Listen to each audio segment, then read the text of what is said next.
Happy Friday, everybody. I hope you all have had a good week.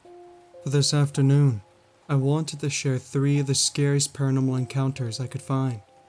So with that being said, get comfortable, relax, and let's sink into these stories. I've been working armed security for nearly a decade now, but I still remember working unarmed when I started out in my early 20s. I worked my way to a trusted position with my agency, where at 20 years old, I was assigned to the Colorado Springs Deaf and Blind School. At the time, only senior, more experienced officers were permitted to work there at all. But I was given the 9 p.m. to 5 a.m. shifts Monday nights through Saturday mornings. A little backstory on the Deaf and Blind School. It was opened in the early 1870s and was where the burdened children of the state were sent to learn and live. But many were put to work there as labor workers working fields or manufacturing items because of a number of alignments, accidents, or pre-existing health conditions. A large number of children and staff passed while there, to where in the early 1880s, a small cemetery was created, and formerly at the intersection of Pikes Peak Avenue and Institute Street. Growing up in Colorado Springs, I was always told ghost stories about the flesh-eating bacteria on stuffed taxidermy animals, ghosts walking in buildings, and the haunted service tunnels below the school connecting to the old train depot. But never really believed it. Fast forward to my 3rd month, posted there, 2 nights before my 21st birthday, and a full week before students returned for the fall semester for actual special needs schooling. I had my first encounter in the gym. While checking the boys' locker room, a solid black figure ran past the showers. I rushed to find the intruder, not knowing what I would have done to it if I found it, as I was completely unarmed except for a flashlight. After clearing the building twice and checking all the doors multiple times, I just took it as my imagination. The night of my birthday is when everything got much weirder.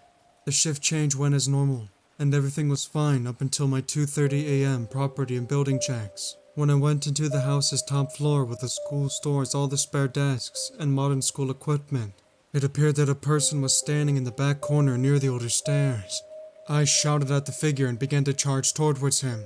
In a frenzy, I hurried to cut him off at the first floor door, but when I got to the door, it was still locked with the interior bolt.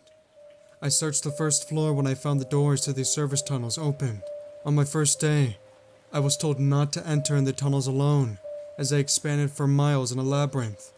And before I went in, I didn't contact a supervisor. I felt as if I walked for hours. But after only a few minutes, I hear in a very soft voice, almost like a kid's voice, "Happy birthday, Mr. Officer." The next thing I knew, my very angry supervisor, the school's maintenance director, and 2 CSPD officers were shaking me by the shoulders. My supervisor then informed me I missed my 3 a.m. check-in and was sitting in a corner of the tunnels in the dark for over 3 hours. We all left the tunnels and carriage house to see that the sun was beginning to rise.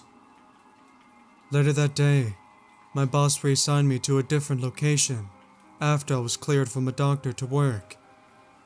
I don't fully know what I saw or what was in those buildings, but it still gives me the chills.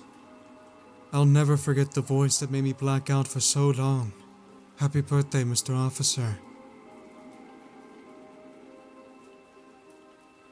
2 years ago, with my current armed security company, we had a shopping center in the suburbs of Colorado Springs, and the shopping center was an old closed-down McDonald's. Local legend is that this McDonald's was haunted. Dead former employees, Indian burial ground, cursed. The story varied from high school to high school, and growing up a few miles away, everyone knew the legend. My company started providing services to the whole shopping center due to teens hanging out after hours, homeless camping in front of shops, and in self-service car wash. But this McDonald's was abandoned, closed for a long time. Sometimes, we would have to respond to calls from the property manager about wannabe ghost hunters and Wiccans trying to do whatever. Well, one warm night in August while training a new hire, we were walking around looking for kids and homeless. After we moved from the car wash, we heard an ear-shattering noise from inside of the McDonald's. We ran straight over with our flashlights and guns drawn, scanning every corner of the exterior structure. We had no key to access the inside, but were permitted to enter as someone had forced their way in. But there was no signs of entry, no damage. The fire ladder to the roof was still up. So confused we looked at each other, wondering how his scream could have come from inside. The new guy was fresh out of the army and was new to the area, so he had never heard the stories. I began telling every version I knew while he kept shining his light through the window to see if anyone was inside. While on the last oration involving the Indian burial ground, the new guy yelled out in the least manliest scream I have ever heard. Without the words finding their way out, he just pointed to the window.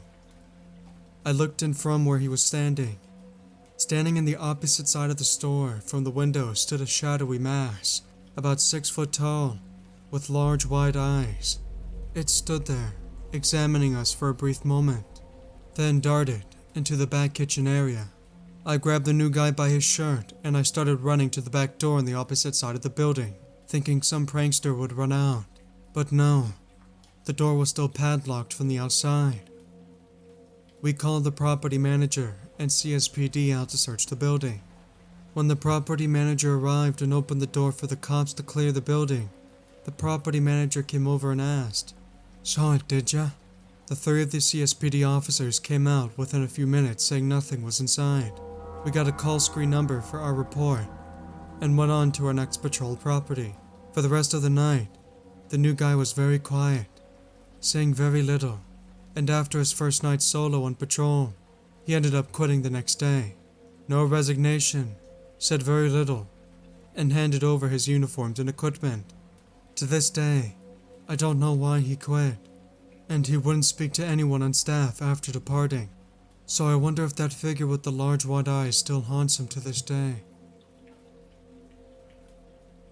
This isn't a very long story, but it's something that happened to me when I was younger, and it always stuck with me.